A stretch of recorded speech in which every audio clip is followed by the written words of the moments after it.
Jalen Hurts could have possibly suffered a career-altering injury this past week, or he could have just hurt himself a little bit. I don't really know, but this shouldn't have been a situation that resulted in the way it did, and Jalen Hurts ended up exposing the Washington football team for it. So before we get to the content, we're giving away $500 to a subscriber that turns on our notifications on this channel, and another $500 to a follower on Instagram. Now that we get all that out of the way, break!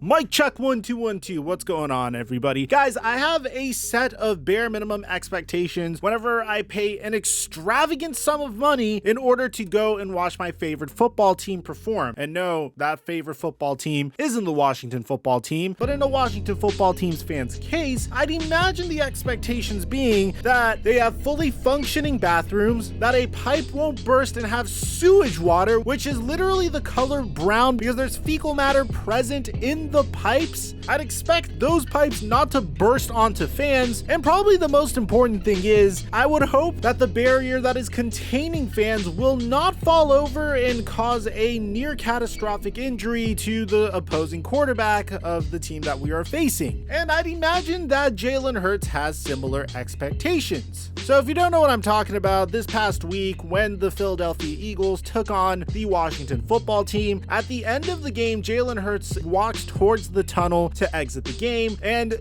fans literally fall over as a result of the barricade completely collapsing, and then you could see Jalen Hurts doing the nice thing and helping the fans up. Now, this is even more laughable when you consider how the Washington football team were trying to hold these barricades back. They were literally being held back by zip ties, which is hysterical. Now, I know things are bad for the Washington football team. It's actually kind of funny how embarrassing this team has been over the past year. First, their names get redacted and they don't know what to change their name to, so they keep the Washington football team. Then the Bruce Allen investigation occurs, and the only person that takes the fall for it is John Gruden. This is despite multiple NFL cheerleaders coming out and saying the horrific things that happened to them during their time with the Washington football team, and Roger Goodell kind of sweeping it under the rug. The only extent of these things that I really know of in regards to how horrible the Washington football team was during Bruce Allen's tenure was the fact that Bruce Allen took pictures of topless cheerleaders and sent them to his buddy John Gruden, and the only person that seemed to have taken the fall for that is John Gruden. So not even a member of the Washington football team got punished for that situation. It was only John Gruden, which obviously got hit for calling DeMaurice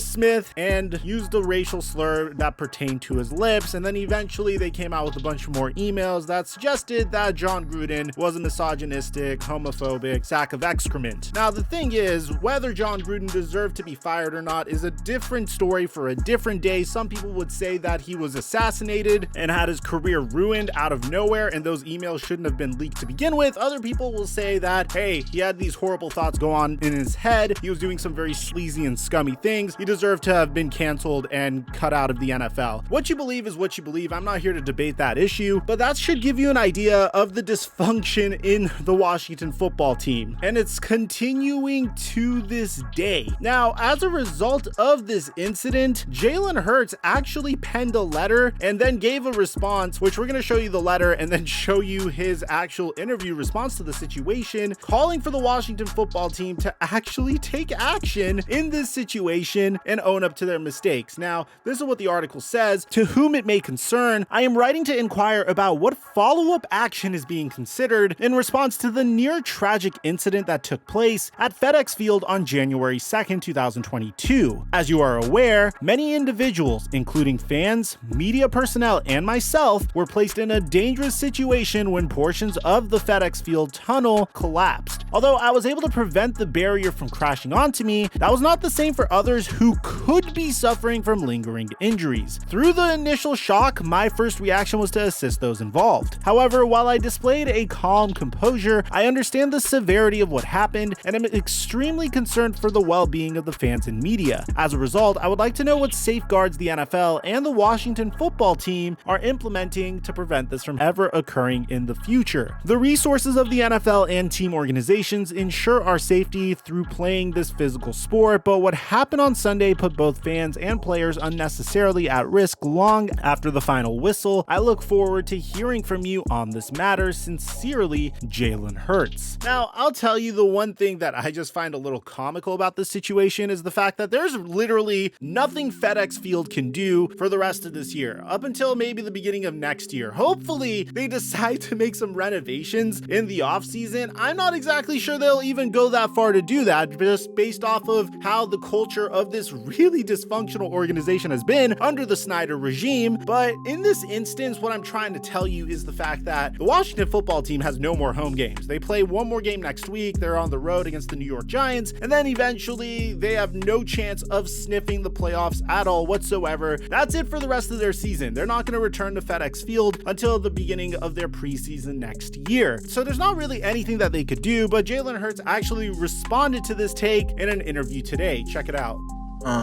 Well, it was actually sent to league officials as well, and it's, I tried to handle the situation with a lot of poise and show compassion for the people that fell down, really. But I know it could have been so much worse, and it kind of didn't hit me till after the fact, having some time to reflect on it and think about it. So I just wanted to see what could be done to make sure it doesn't happen again. That's all I really care about. That's a very tragic incident. And it could have been much worse, much worse, but I just don't want it to happen again.